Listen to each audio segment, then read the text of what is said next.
Isaac Asimov fue sin duda uno de los mejores escritores de ciencia ficción y divulgación científica histórica. El futurismo y clarividencia acerca del poder evolutivo de la ciencia y la tecnología caracterizó su trabajo como escritor e inspiró a las generaciones póstumas, no tan solo en ámbitos científicos, sino incluso en el séptimo arte, con películas que llegaron a ser éxito en las taquillas. En Radio Sefarad volvemos a tener con nosotros al físico teórico de formación Xavier Lasauca y divulgador científico con su blog Lasa Quantic. De la mano de Xavier podremos adentrarnos un poco más en el infinito mundo de Asimov y entender algunos aspectos de su obra. Hola, buenas tardes, Xavier. Hola, buenas tardes, Sara. Un saludo para ti y para los oyentes de Radio Sefarad. Gracias otra vez por tenerte con nosotros, porque nos puedes invitar a conocer un poco más el mundo de Asimov. Como hemos dicho, es bastante extenso, es casi infinito. Entonces, si te parece bien, podríamos empezar hablando un poco sobre sus raíces, sus inicios. Para empezar, sabemos que se graduó en bioquímica, pero su obra traspasa con creces este campo.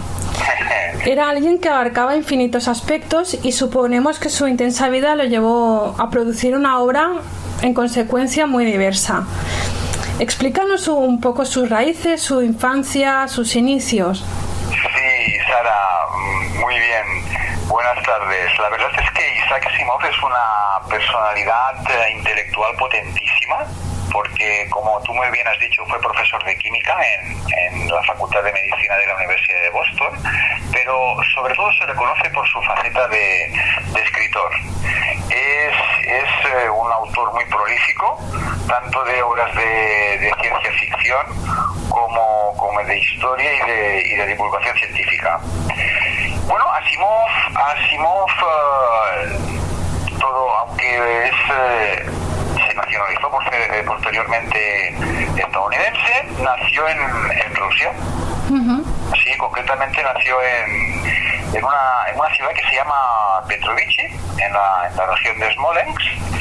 Lo que pasa que nació en el año 1920, exacto, sí, recuerdo, 1920, y lo que pasa que sus padres, el año 1923, emigraron a Estados Unidos. Uh-huh. Pues como consecuencia de la gran inestabilidad política que se vivía en Rusia en esa época.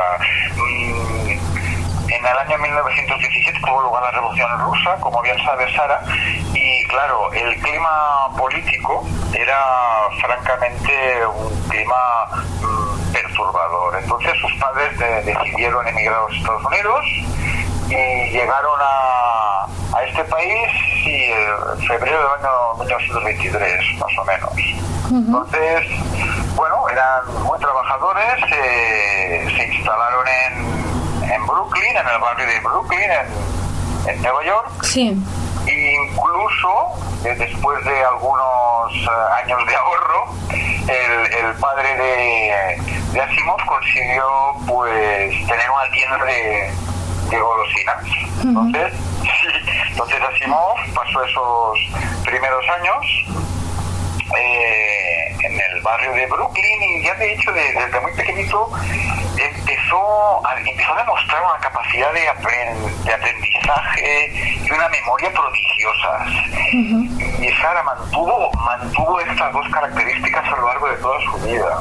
De hecho, Asimov aprendió a leer y a escribir por su cuenta, porque claro, sus padres no conocían la lengua inglesa, por tanto no le podían enseñar. Y lo que hacía Asimov era pedirle a otros niños mayores normalmente que le enseñaran el alfabeto y cómo se pronunciaban las letras y palabras. Entonces se pasaba el día leyendo pues los carteles, los títulos de las tiendas y cualquier otro texto que viera por su barrio. Entonces, claro, Asimov, imagina, llega a la escuela y ya sabe leer.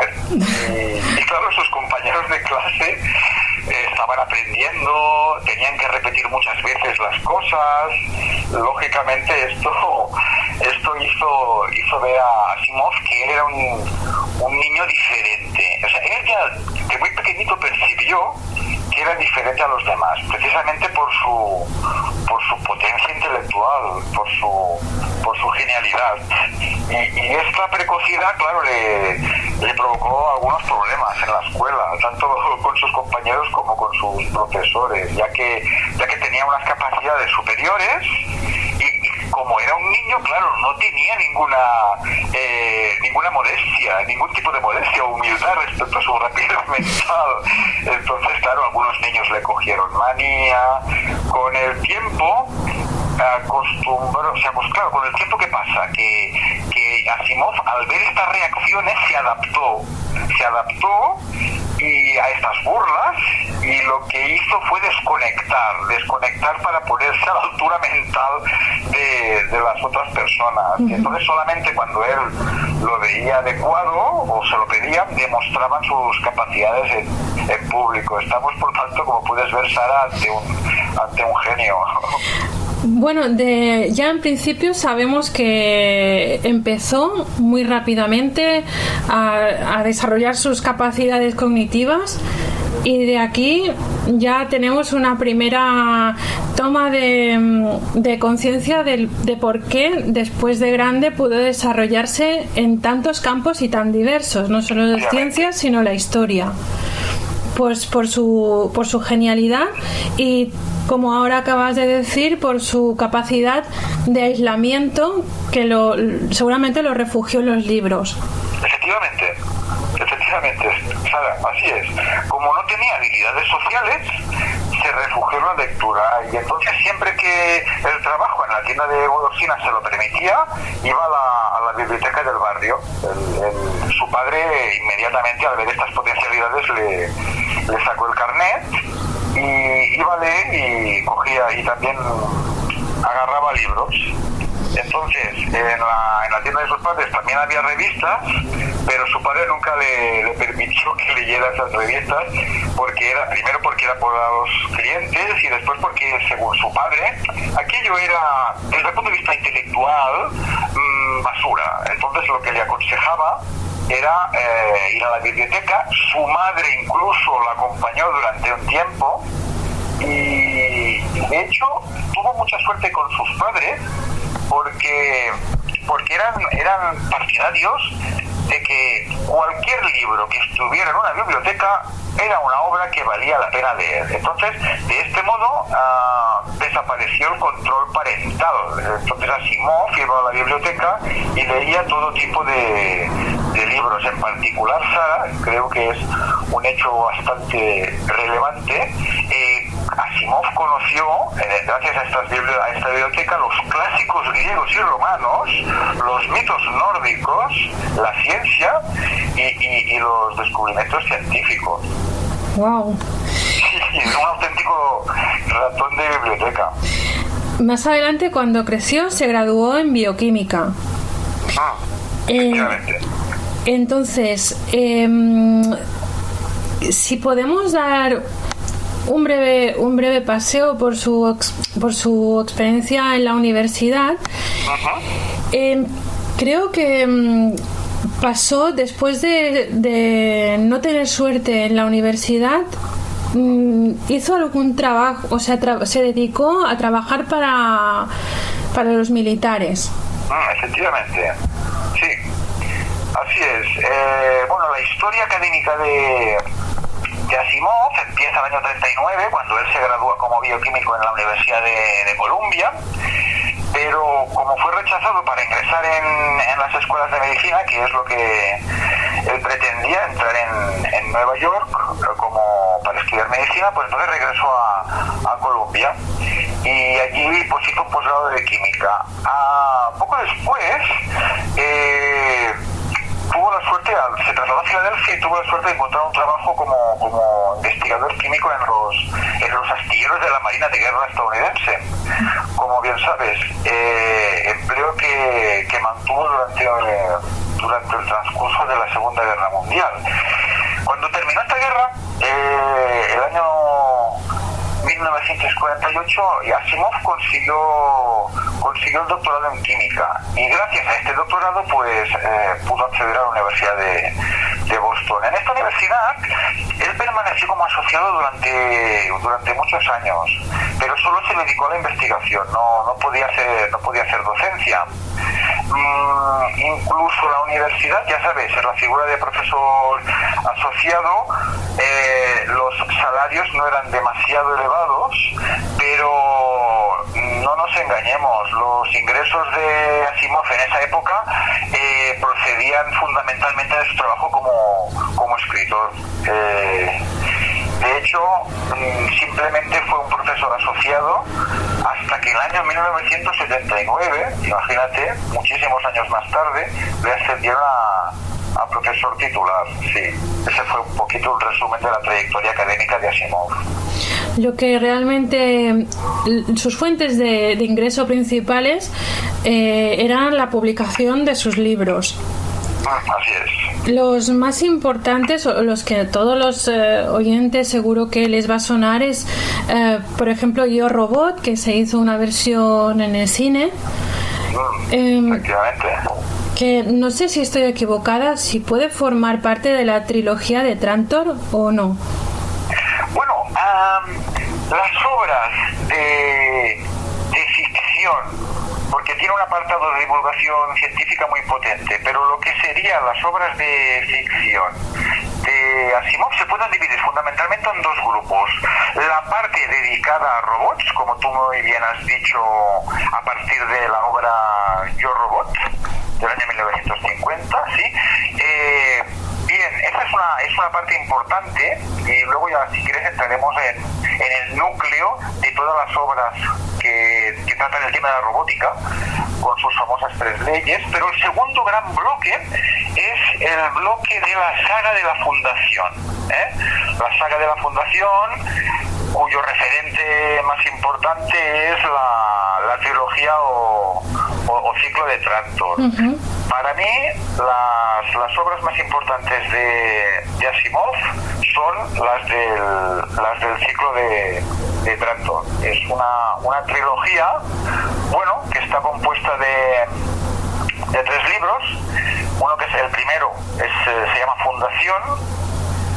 Este libro es interesante porque plantea una serie de conflictos en un planeta donde hay unos científicos que se han establecido allí para preservar la cultura durante lo que es la irreversible decadencia de un imperio, el Imperio Galáctico. Uh-huh. A esta primera obra sigue Fundación Imperio, donde la fundación de la primera obra ya consolidada se enfrenta con los restos de un imperio agonizante, pero todavía poderoso. Uh-huh.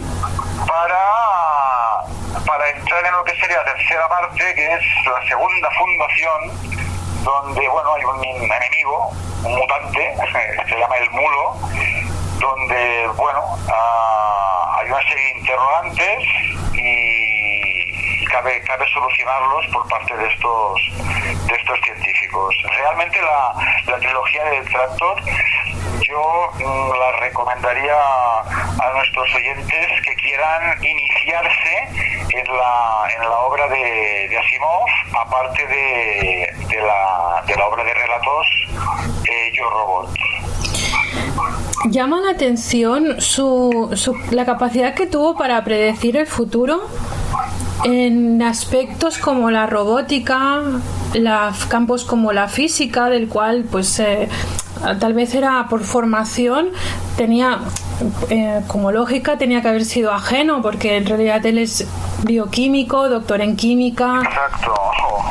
Pero en cambio trató estos temas como un total experto, e incluso hoy en día pues muchos de sus predicciones pues, en las obras se han cumplido de alguna forma. Sí, efectivamente. De hecho, hoy en día hay un debate muy apasionante al entorno de la robótica y de cómo puede evolucionar nuestro planeta con la robotización. Estamos ante una auténtica revolución, muy parecida a la revolución industrial, y Y Asimov, como visionario, ya predijo esta revolución. De hecho, lo más interesante para mí, la aportación más interesante de Asimov al campo de la robótica son sus tres famosas leyes que se han convertido en un referente. Las tres leyes de la robótica son un conjunto de normas pues elaboradas por el propio Asimov, que la mayoría de los robots de sus novelas y cuentos están diseñados para cumplir. En este universo de Asimov, las leyes son como formulaciones matemáticas impresas en los senderos. Asimov llama positrónicos, utiliza la palabra positrónico muy a menudo en sus obras, en los senderos positrónicos del cerebro de los robots, ¿no? Y con esta expresión él se refiere a las líneas de código de programa que regula el cumplimiento de estas leyes, que está guardado en la memoria principal del mismo. Fíjate, por tanto, la capacidad visionaria de Asimov, que ya veía en los robots lo que es la informática de hoy en día, ¿no? Los discos duros, la capacidad de almacenamiento de algunas unidades, la memoria RAM, la memoria ROM. Entonces, las tres leyes de la robótica aparecen por primera vez en un relato, y si me permites, Sara, como son muy cortitas, las enuncio en un momento, sí, porque son muy curiosas, con tu permiso. Sí. Mira, la primera ley dice: un robot no hará daño a un ser humano, o, por inacción, permitir que un ser humano sufra daño.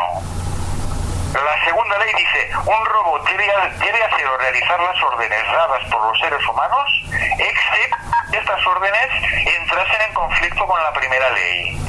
Y por último, la tercera ley dice: un robot debe proteger su propia existencia en la medida en que esta protección no entre en conflicto con la primera o la segunda ley.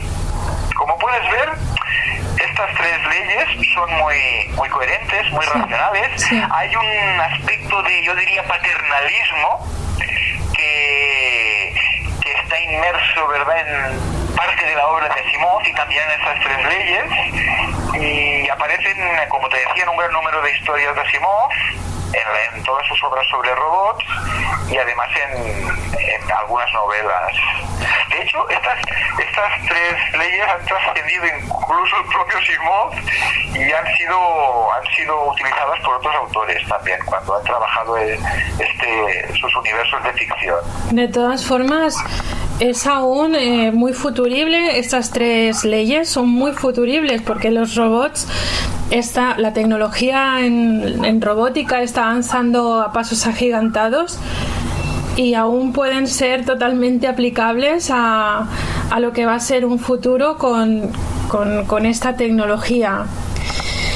Estoy completamente de acuerdo contigo que por pura lógica, por pura coherencia, los robots deben basarse en estas normas. Es decir, los robots que se fabrican hoy en día, lógicamente están preparados pues para no dañar a los seres humanos, o incluso él va un paso más allá.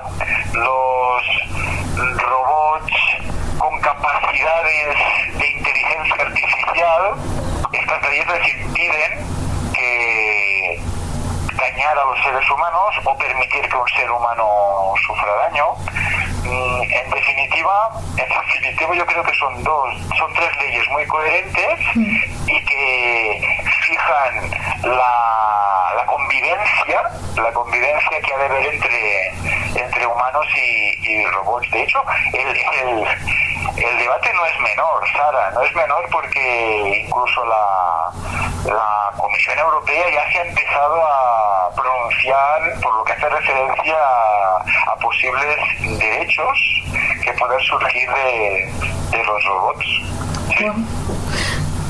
Impresionante. Para trazar una línea un poco ya más avanzada a la lamentable muerte de Asimov, nos gustaría saber si en vida recibió honores o lo recibió de forma más póstuma. ¿Fue tan reconocido en vida como después? Pues sí, la verdad es que Asimov tuvo múltiples reconocimientos en vida, porque no tardó demasiado en convertirse un referente por lo que hace referencia al ámbito de la ciencia ficción. Por ejemplo, hay un premio que es el premio Hugo. El premio Hugo es un premio dedicado a las mejores obras de ciencia ficción. Entonces la saga de la Fundación, el ciclo de Trantor, fue reconocida en el año 1966 con aquel premio. Incluso recibió el honor de ser la mejor saga de ciencia ficción de todos los tiempos. También otros reconocimientos, más allá de lo que es el reconocimiento literario, los encontramos en lo que sería un asteroide que lleva su nombre, el asteroide 5020. También hay un cráter del planeta Marte que se llama cráter Asimov,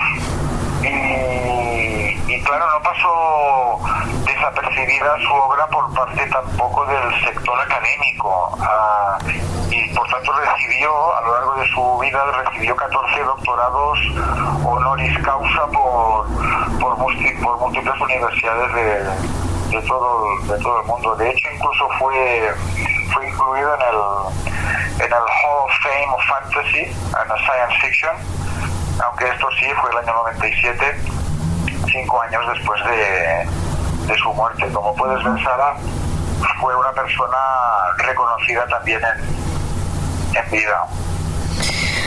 Bueno, algo justo después de todo, algo muy justo. Sí. Bueno, de hecho, Asimov, te he comentado que recibió el año 66 el premio Hugo a la mejor serie de ciencia ficción, pero después también recibió premios Hugo por otras novelas, bien sean novelas cortas, cuentos, relatos. El premio Hugo lo ganó en múltiples ocasiones. Bueno, bien merecidos estaban entonces. No, indudablemente, sí.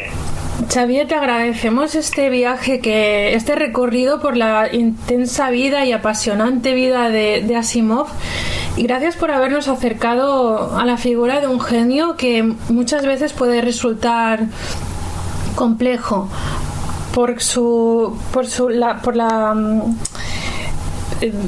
valga la redundancia, por la complejidad que encierran sus obras.